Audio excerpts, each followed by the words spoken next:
And just a quick aside, I just gave it another try here a couple days later, and this old man's beard still, with this beam, did not want to actually burst into flames on its own. And I'm going, what is with this stuff? Usually this is a decent material for a tinder bundle, but even though it did take an ember this time, I still could not blow it into flame. I blew on it and blew on it until I was dizzy, and it just didn't work.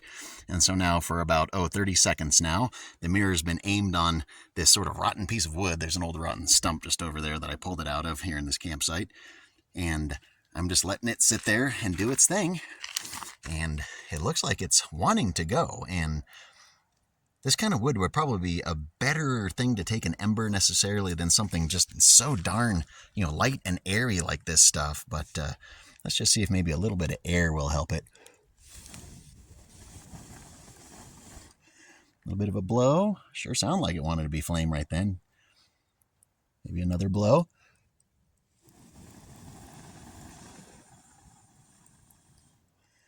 Getting closer.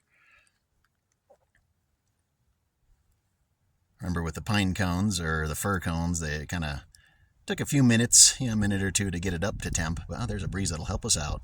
This might just blow into flame without me doing a single thing. Whereas the old man's beard didn't want to lift a finger for me.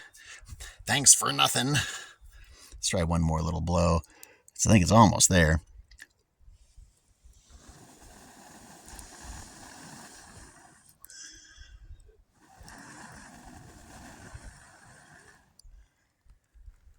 It's going to need a little bit more. I tried this before. Oh, I think I see a flame. Almost. Tried this a time or two before, and it worked pretty darn well, as long as I had the patience to sit there and not blow on it and just let it continue to build up heat and build up heat. But it takes something that's actually got enough surface area, but not too much surface area, I'm finding. Like the cones have a lot of surface area, but there's not too much. They're not like airy. This sort of rotten wood is going to have a lot of, interior surface area and air inside of it, and so this might actually be not a bad idea.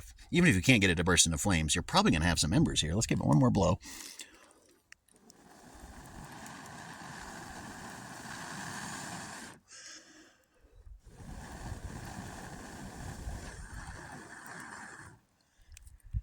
It's not quite in fire. Keep going.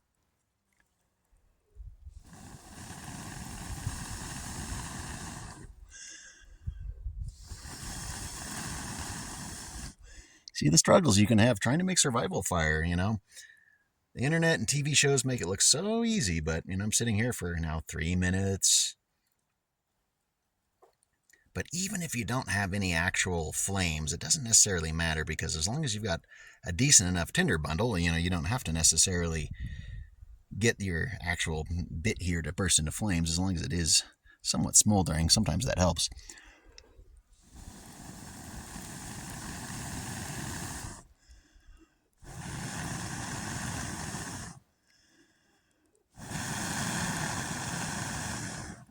There's flame.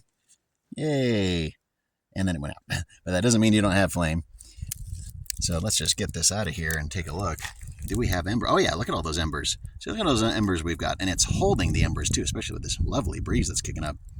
So having the right material is definitely one of the keys. And so that's one of the reasons why I say, this is not something we should necessarily rely on, because it requires specifics. And if you can't find them, you are not making fire with mirrors.